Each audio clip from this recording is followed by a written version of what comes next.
পরিবর্তী প্রবাহমাত্রা অধ্যায়ের আজকের আলোচ্য বিষয় বিশুদ্ধ ধারকযুক্ত এসি বর্তনী।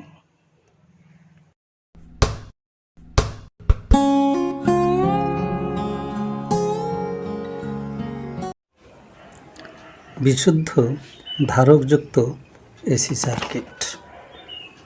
এই এসি সাপ্লাইয়ের সঙ্গে একটা ধারক যুক্ত করা আছে। পরিবর্তী তড়িৎচালক বলের ইকুয়েশনটা হবে V equal to V0 sine omega t, যেখানে ভি হচ্ছে সময়ের সাপেক্ষে পরিবর্তনশীল তড়িৎচালক বল, আর V0 হচ্ছে সময়ের সাপেক্ষে পরিবর্তন হতে হতে ওর যে সর্বোচ্চ মান সেটাই হচ্ছে V0 বা V0।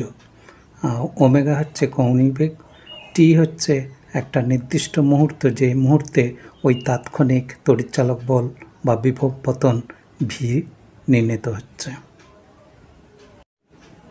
এবার বিশুদ্ধ ধারকযুক্ত এসি সার্কিটের ইকুয়েশন।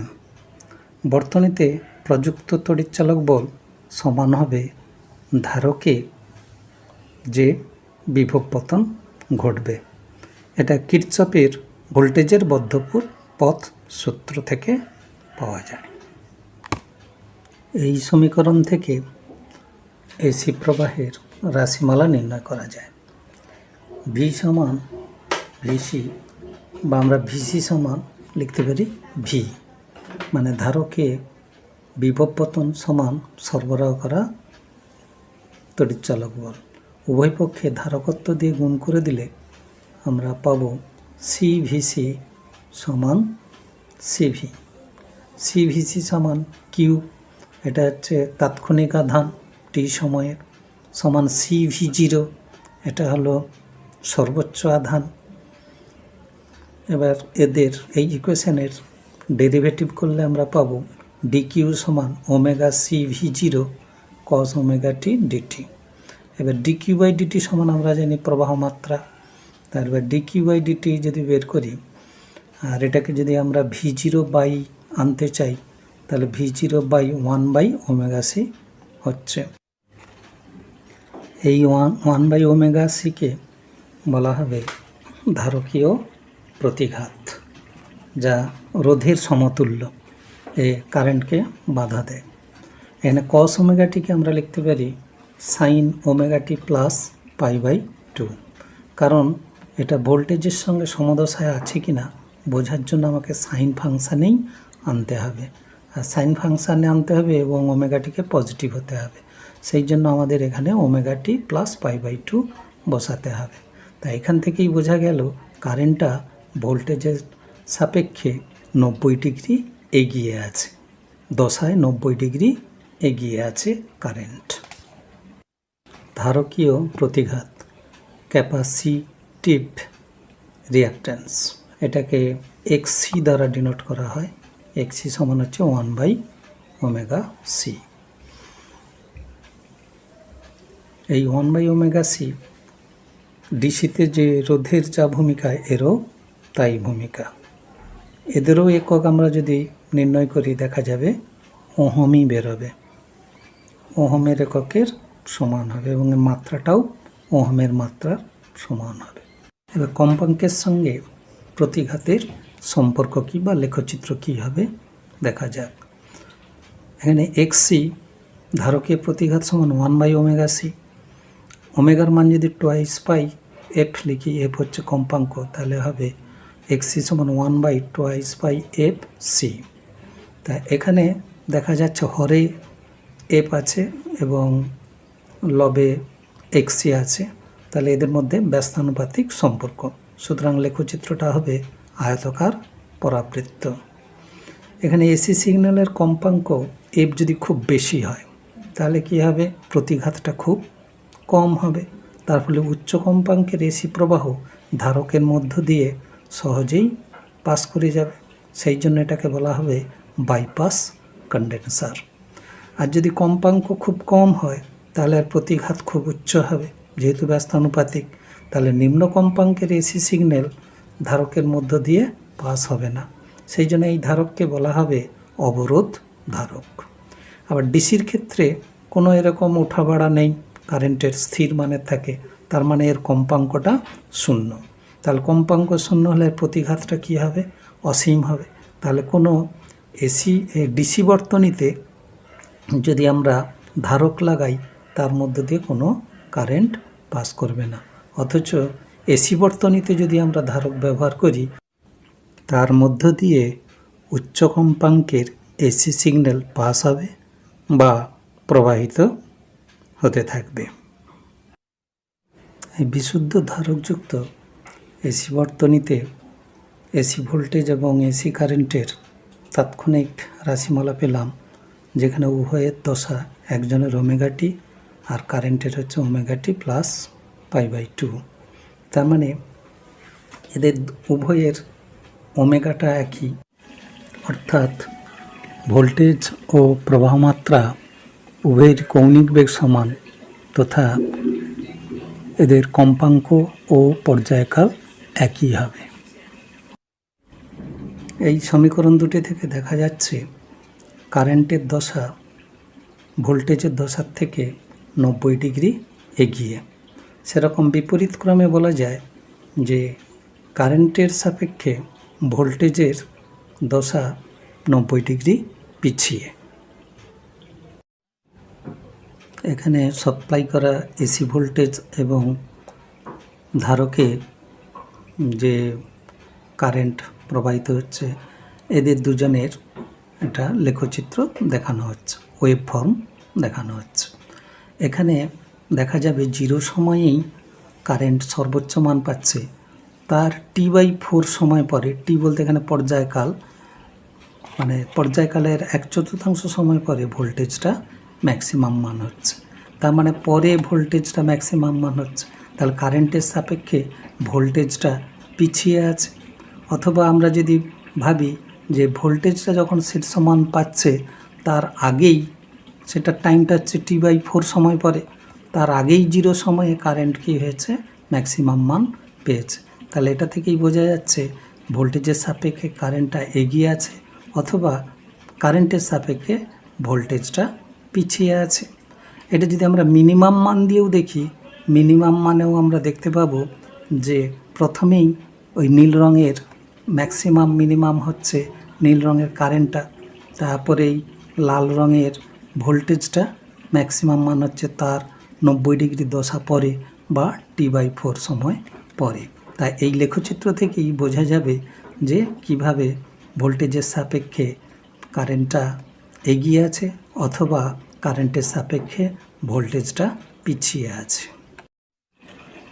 এরপর পুরো পর্যায়কালকে 4 ভাগে ভাগ করে এই ভোল্টেজ বা কারেন্টের এগিয়ে থাকা পিছিয়ে থাকাটাকে বিশ্লেষণ করা যাক।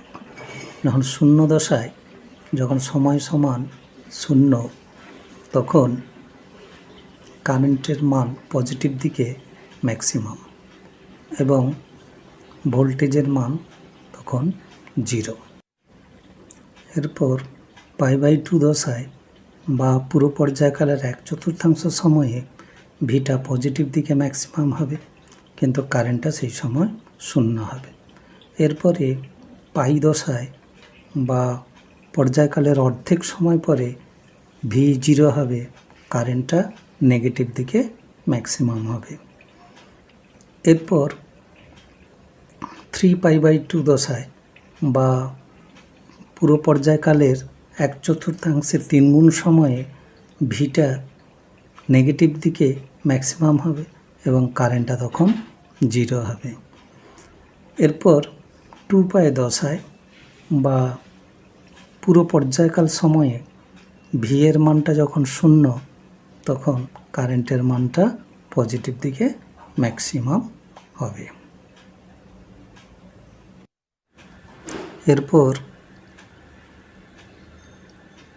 বিশুদ্ধ ধারকযুক্ত এসি বর্তনীতে ধারকের মধ্য দিয়ে বিভব পতন, ভোল্টেজ ও ওর মধ্য দিয়ে প্রবাহিত কারেন্টের ফেজর ভেক্টরের সাহায্যে কিভাবে তাৎক্ষণিক মান নির্ণয় করা যায় এবং তাদের লেখচিত্র কীরকম গঠিত হয় দেখানো হচ্ছে।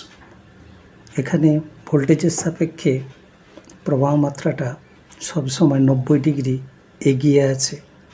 তা এইভাবে ঘূর্ণি ভেক্টরের সাহায্যে এই যে এক পাক ঘুরছে, এই এক পাক ঘূর্ণনের প্রতি মুহূর্তেই কিন্তু এদের মধ্যে দশা পার্থক্যটা 90 ডিগ্রি আছে।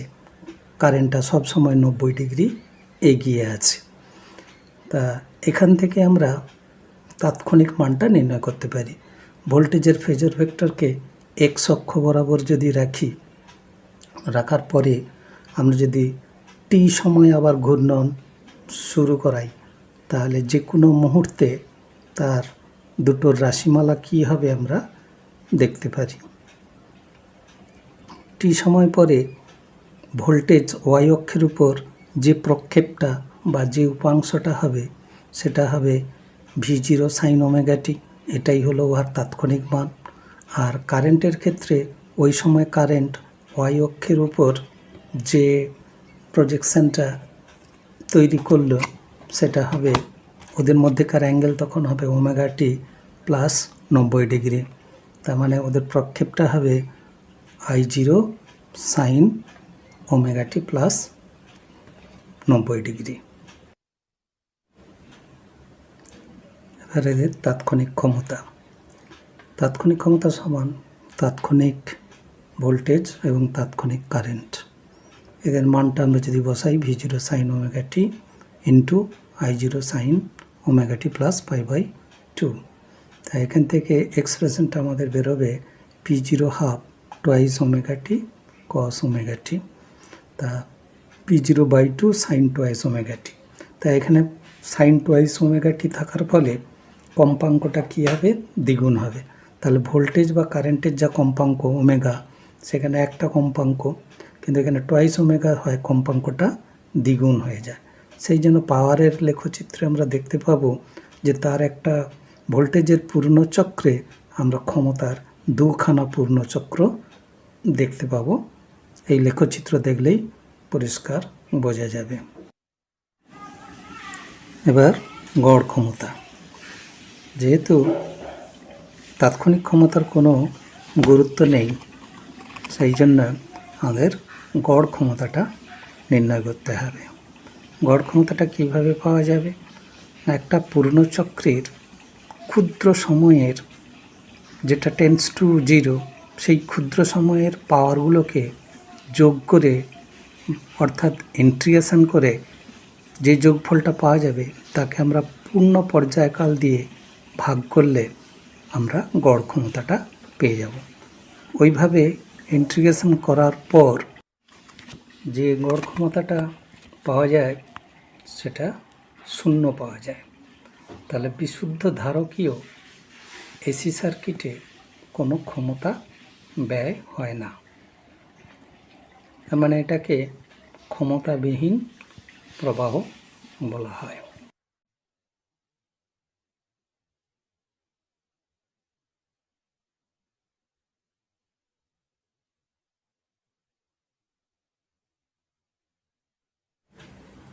কেবল ধারযুক্ত এসি বর্তনীতে ক্ষমতা 0 হয়।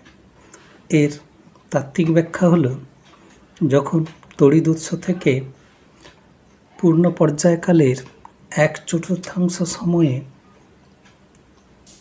তড়িৎ প্রবাহ সাপ্লাই করা হচ্ছে, তখন ধারকে তড়িৎ স্থিতিশক্তি সঞ্চিত হয় এবং এটা পাওয়া যায় উৎস থেকেই।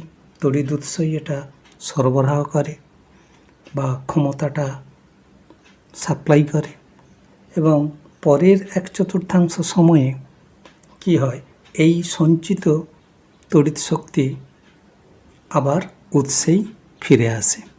এইভাবে পুরো পর্যায়কালের অর্ধেক সময়ে একবার উৎস ক্ষমতা ব্যয় করে, আবার একবার সেই ক্ষমতাটা উৎসেই ফিরে আসে। ফলে পুরো অর্ধচক্রে ক্ষমতাটা 0 হয়।